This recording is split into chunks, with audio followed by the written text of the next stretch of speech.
Il-kantant Ben Hejnaw, rebbieħ tal-programm popolari X Factor tal-edizzjoni ta' 4 snin ilu, ser jieħu sehem f'kunċert vokali u strumentali tas-Soċjetà Filarmonika Pinto, Banda San Sebastian f'Ħalqormi.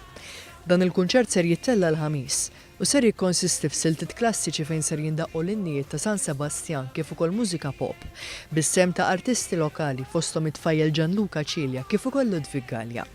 Il-kunċert ser jilħaq il-qofol tiegħu bis-sehem ta' dan il-kantant magħruf l-aktar għad-duett li kien għamel mal-artista Kelly Clarkson u li rnexxielu jisraq il-qlub ta' eluf ta' udjenzi fir-Renju Unit.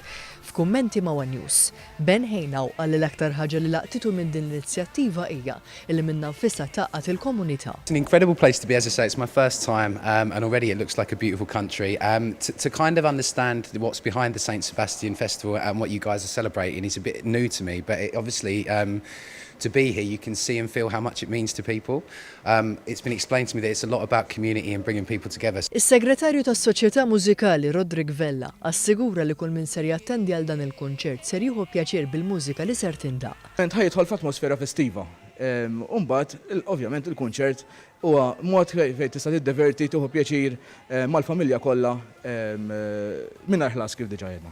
Preżenti għat-tnedija kien hemm il-membru parlamentari Rozjen Kutajjar li għenet l-organizzazzjoni ta' dan il-kunċert. Fissret l-importanza ta' dawn l-għaqdiet bħala l-mutur għal dawn il-komunitajiet. Spikka ferm l-element qawwi ta' komunità li jaw f'Ħalqormi u għal darb'oħra qegħdin nuru kif l-għaqdiet tagħna huma l-mutur tal-komunità tagħna.